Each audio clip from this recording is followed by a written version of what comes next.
नमस्कार दोस्तों, आप पढ़ रहे हैं कक्षा 10वीं एनसीईआरटी गणित। आज हम पढ़ेंगे प्रश्नावली 4.1 के प्रश्न क्रमांक 1 के इन 8 सवालों को तो ध्यान से समझना। तो देखिए प्रश्न एक क्या है, जांच कीजिए कि क्या निम्न द्विघात समीकरण है।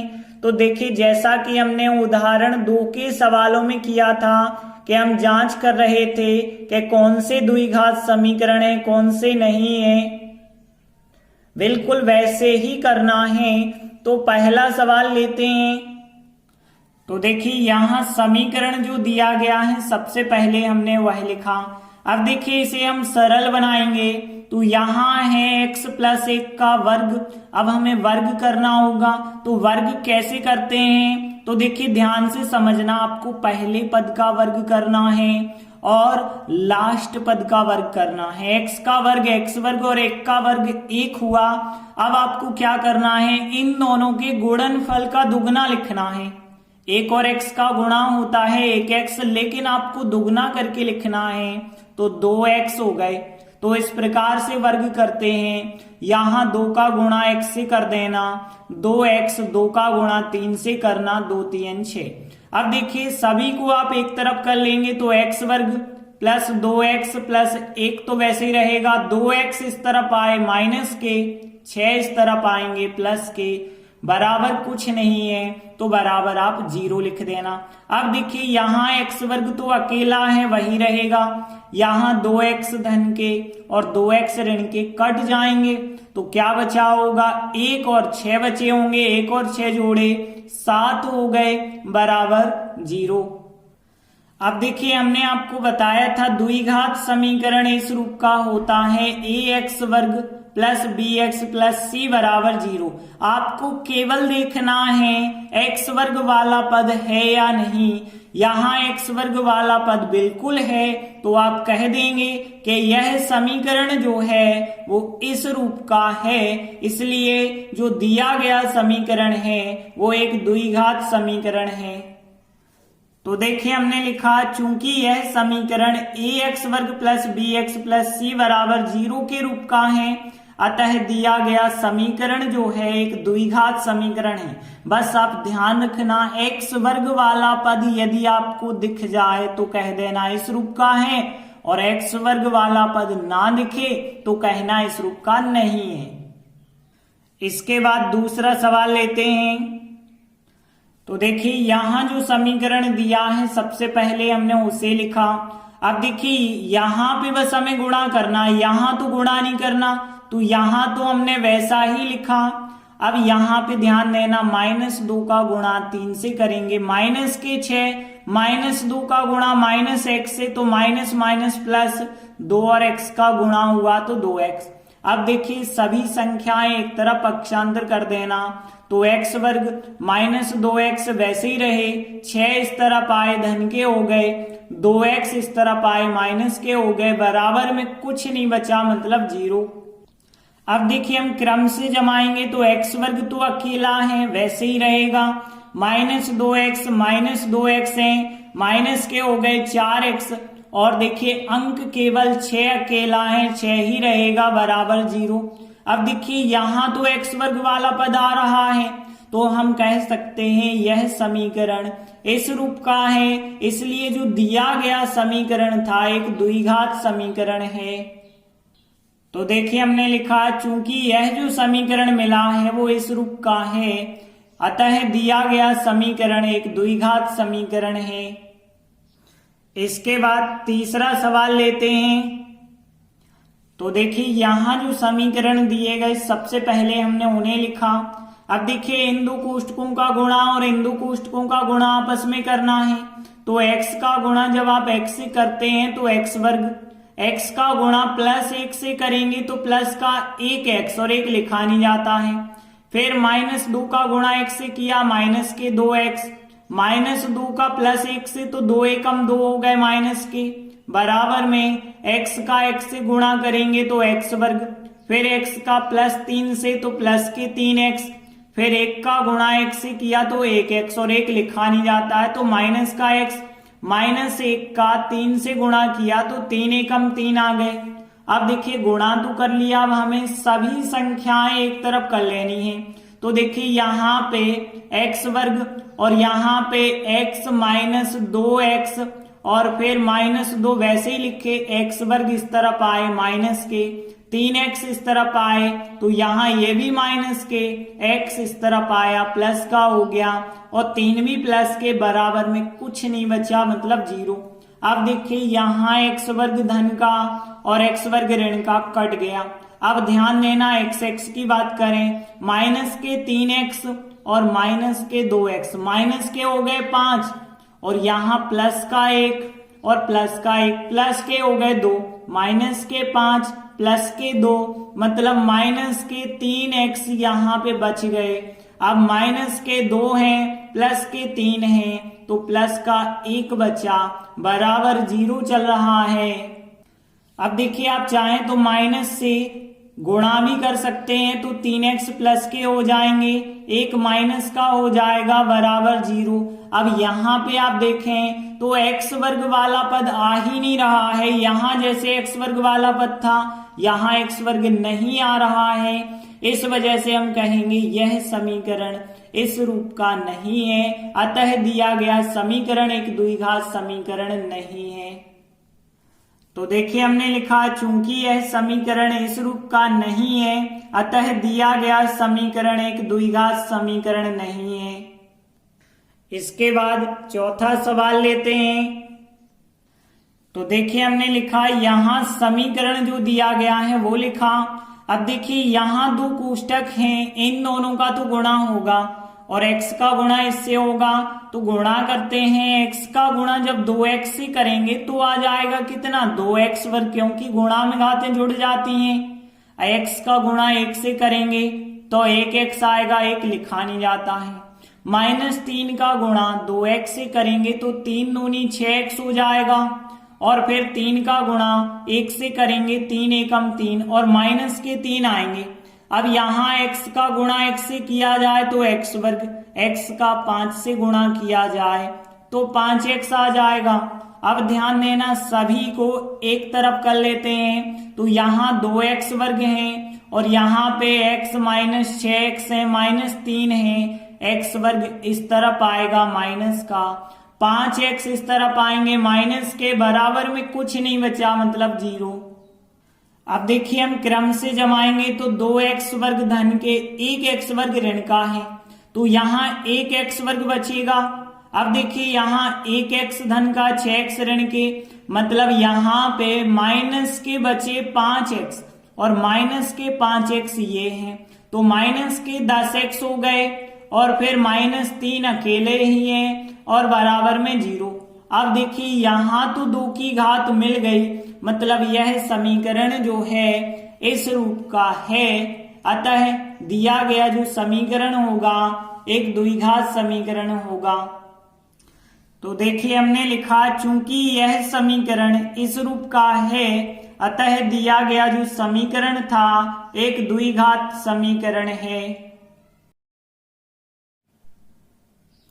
इसके बाद 5वां सवाल लेते हैं। तो देखिए यहाँ समीकरण जो दिया गया है वो लिखा हमने। अब देखिए यहाँ ये 2 कोष्टक हैं इनका आपस में गुणा और ये 2 कोष्टक हैं इनका भी आपस में हम गुणा करेंगे तो 2x का गुणा जब x से करेंगे तो क्या आ जाएगा 2x वर्ग, क्योंकि 2 और 1 की और 1 की 2 की घात, 2x का गुणा 3 से करेंगे तो 3 दूनी 6x हो जाएगा। फिर अब देखिए 2x का तो कर लिया, -1 का गुणा x से करेंगे तो माइनस का 1x, 1x के साथ नहीं लिखा जाता, फिर -1 का -3 के साथ तो माइनस माइनस प्लस 3 एकम 3 हो जाएगा बराबर। यहाँ पे देखिए x का गुणा x के साथ गुणा में घातें जुड़ती हैं तो 1 और 1 2 की घात, x का गुणा -1 से तो यहाँ माइनस का 1x, 1 लिखते नहीं है। 5 का गुणा x से किया 5x हो जाएगा, फिर 5 का गुणा -1 से करेंगे तो माइनस का 5 हो जाएगा। अब देखिए सभी को एक तरफ पक्षांतर कर लेते हैं तो 2x वर्ग -6x है, माइनस का 1x है, प्लस के 3 है, एक्स वर्ग इस तरफ आएगा माइनस का, और माइनस एक्स यहाँ प्लस का बन जाएगा, और जो प्लस के 5 हैं वो माइनस के 5 एक्स हो गए, और यहाँ जो माइनस के 5 हैं वो प्लस के 5 हो गए, बराबर में कुछ नहीं बचा मतलब 0। अब देखिए यहाँ क्रम से जमाएंगे तो 2x वर्ग यहाँ है और 1x वर्ग माइनस का यहाँ है, तो 2x वर्ग में से 1x वर्ग घटाएंगे तो 1x वर्ग बचा होगा। अब देखिए यहाँ प्लस का x और माइनस का x कट जाएगा, लेकिन फिर भी 6x और 5x ऋण के बचे हुए हैं, जो कि ऋण के 6 और ऋण के 5 ऋण के 11x हो गए। और देखिए धन के 3 और धन के 5, तो धन के हो गए 8 बराबर 0। अब यहाँ देख सकते हैं 2 की घात आ गई, मतलब यह जो समीकरण है ax वर्ग प्लस bx प्लस c बराबर 0 के रूप का है। अतः दिया गया जो समीकरण है एक द्विघात समीकरण है। तो देखिए हमने लिखा चूंकि यह जो समीकरण है वो इस रूप का है, अतः जो दिया गया समीकरण है एक द्विघात समीकरण है। इसके बाद छठवां सवाल लेते हैं। तो देखिए यहाँ समीकरण जो दिया गया है सबसे पहले हमने उसे लिखा। अब देखिए यहाँ बस लगा है होल स्क्वायर, तो इसे बस सॉल्व करना होगा। ये तो संख्या बिल्कुल यही की यही रहेगी, एक्स वर्ग प्लस 3x प्लस 1।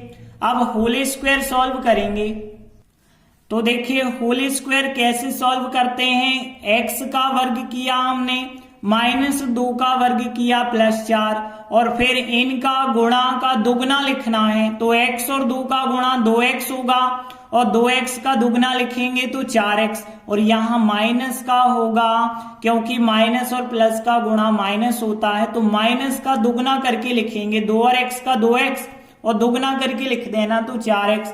अब देखिए सभी को आप एक तरफ पक्षांतर कर सकते हैं, तो x वर्ग प्लस 3x प्लस 1, और फिर इन संख्याओं को इस तरफ ले गए तो x वर्ग यहाँ पे माइनस का 4x प्लस के हो गए, और 4 माइनस के बराबर में कुछ नहीं बचा मतलब 0। x वर्ग यहाँ पे धन का और ऋण का कट गया, धन के 3x और धन के 4x, तो धन के हो गए 7x, और फिर धन का 1 है ऋण के 4 है, तो ऋण के 3 बच गए बराबर 0। अब देखिए यहाँ जो समीकरण हमें प्राप्त हुआ है इसमें 2 की घात तो लगी नहीं है, तो हम कह सकते हैं यह समीकरण इस रूप का नहीं है, अतः दिया गया समीकरण एक द्विघात समीकरण नहीं है। तो देखिए हमने लिखा चूंकि यह समीकरण इस रूप का नहीं है, अतः दिया गया जो समीकरण है एक द्विघात समीकरण नहीं है। इसके बाद 7वां सवाल लेते हैं। तो देखिए यहाँ समीकरण जो दिया गया है सबसे पहले हमने वो लिखा। अब देखिए 2x का गुणा तो यहाँ होना है, लेकिन यहाँ पे हमें घन करना पड़ेगा, और घन की हमने सर्वसमीका बताई थी जो उदाहरण के सवाल में, वो ये होती है a प्लस बी का होल घन बराबर a घन प्लस के 3a वर्ग b प्लस के 3ab वर्ग प्लस का b घन। तो यहाँ a का मान होगा x और b का मान होगा 2। तो देखिए रख देते हैं, तो सबसे पहले होता है a घन मतलब x का घन हो जाएगा, फिर होता है 3a वर्ग मतलब यहाँ x का वर्ग, और b होता है, फिर होता है 3, फिर होता है a, और फिर होता है b का वर्ग, और फिर लास्ट में होता है b का घन मतलब 2 का घन हो जाएगा बराबर। यहाँ 2x का गुणा यदि x वर्ग से करेंगे तो 2x का घन हो जाएगा, 2x का गुणा 1 के साथ करेंगे तो यहाँ 2x ही होगा। और देखिए आगे जब हम सॉल्व करेंगे तो x का घन, यहाँ पे ध्यान देना 3 दूनी 6 हो जाएगा, और x वर्ग ये है तो 3 दूनी 6x वर्ग हो गए। यहाँ पे देखिए 2 का वर्ग 4, 4 3 12x हो जाएंगे यहाँ पे, और यहाँ पे देखिए 2 का घन कितना होता है 8 होता है। 2x घन जब आप इस तरफ लाएंगे तो वो माइनस के, और माइनस के 2x इस तरफ आए तो वो प्लस के, बराबर में कुछ नहीं बचा मतलब 0। अब हम इनको क्रम से जमाएंगे। तो देखिए सबसे पहले 3 की घात वाला पद जमाएंगे, 2 जगह है, प्लस का 1x घन माइनस के 2x घन है, तो माइनस का 1x घन बचा होगा। 6x वर्ग धन के हैं, माइनस के 2x वर्ग हैं, 6 में से 2 अलग कर दें, 4x वर्ग धन के बचे हैं। अब देखिए 12x धन के और 2x धन के, तो धन के तो हो गए 14x और 8 है धन के और अंक तो कुछ है ही नहीं और बराबर में क्या है 0। अब देखिए यहाँ पे जो उत्तर आ रहा है उसमें तो 3 की घात आ रही है और हम पढ़ रहे हैं द्विघात समीकरण, तो ये तो द्विघात समीकरण नहीं होगा क्योंकि इसमें 2 की घात तो है लेकिन 2 की घात से ज्यादा 3 की घात है। तो यहाँ पे द्विघात समीकरण इस रूप का होता है, केवल 2 की घात होती है, 3 की घात नहीं होती। यहाँ तो 3 की आ गई तो हम कह देंगे यह समीकरण इस रूप का नहीं है, अतः दिया गया समीकरण एक द्विघात समीकरण नहीं है। तो देखिए हमने लिखा चूंकि यह समीकरण इस रूप का नहीं है अतः दिया गया समीकरण एक द्विघात समीकरण नहीं है। इसके बाद आखिरी 8वां सवाल देखते हैं। देखिए यहां समीकरण है x घन माइनस 4x वर्ग माइनस x प्लस 1 बराबर x माइनस 2 का घन। तो देखिए इसे तो हमें सॉल्व नहीं करना है लेकिन यहाँ तो 3 की घात लगी है तो 3 की घात को तो हल करना होगा। तो देखिए हमने आपको एक सर्व समीकरण बताई थी, a प्लस बी का होल घन बताया था, लेकिन a माइनस बी यहाँ तो आ गया, a माइनस बी का घन। तो ध्यान रखना कि b जो है अभी प्लस का था, b हो गया माइनस का, तो जहां जहां b आ रहा होगा उसके हिसाब से चिन्ह बदलेंगे। तो यहाँ पे देखिए b आ रहा है एक बार आ रहा तो यहाँ पे आप माइनस चिन्ह लगा देना, और यहाँ पे b आया 2 बार, मतलब माइनस b 2 बार आएगा तो ऋणों ऋण का धन ही रहेगा, तो यहाँ पे धन ही रहेगा। यहाँ b आ रहा 3 बार और 3 बार में माइनस चिन्ह हो जाता है, तो ये बन गई 3 बार की सर्व समीका। तो देखिए यहाँ भी ये तो संख्या बिल्कुल वही रहेगी लेकिन इसको हम इस सर्व समीका के हिसाब से जमाएंगे। तो पहले आएगा a घन, फिर माइनस 3 आएगा, फिर a वर्ग आएगा, फिर इंटू b आ जाएगा, फिर आएगा प्लस 3 आएगा और a आएगा, फिर आएगा b वर्ग मतलब 2 का वर्ग आएगा, फिर माइनस b का घन आएगा मतलब 2 का घन। यहाँ की संख्या तो बिल्कुल वैसी ही रहेगी। अब देखिए इसे हम हल करेंगे तो x का घन x घन ही रहेगा। यहाँ पे देखिए माइनस है और यहाँ पे 3 और 2 का गुणा 3 दूनी 6 और x का वर्ग भी रहेगा तो 6x वर्ग। यहाँ पे 2 का वर्ग 4, 4 3 12x हो जाएगा यहाँ पे, तो 12x हमने लिखा और 2 का घन कितना हो जाएगा 8 हो जाएगा। अब देखिए यह संख्या तो वैसे ही आपको लिखते चलना है और बाकी जो भी संख्याएं हैं इनको आप पक्षांतर करके इसी तरफ लाएंगे तो चिन्ह बदल जाएंगे, x घन माइनस का और 6x वर्ग यहाँ प्लस के, 12x माइनस के और 8 जो माइनस के थे वो प्लस के, बराबर में कुछ नहीं बचा मतलब 0। अब देखिए x घन धन का है और ऋण का है, कट जाएगा। माइनस के 4x वर्ग प्लस के 6x वर्ग हैं तो 2x वर्ग प्लस के बच जाएंगे। अब देखिए माइनस का 1x है, माइनस के 12x हैं तो माइनस के हो गए 13x, धन के 8 हैं और धन का 1 है तो 8 और 1 हो गए 9, बराबर में चल रहा है 0। अब देखिए यहाँ जो समीकरण प्राप्त हुआ इसमें तो 2 की घात लगी है, मतलब यह जो समीकरण है वो इस रूप का है हम कह सकते हैं, इसलिए जो दिया गया समीकरण है एक द्विघात समीकरण है।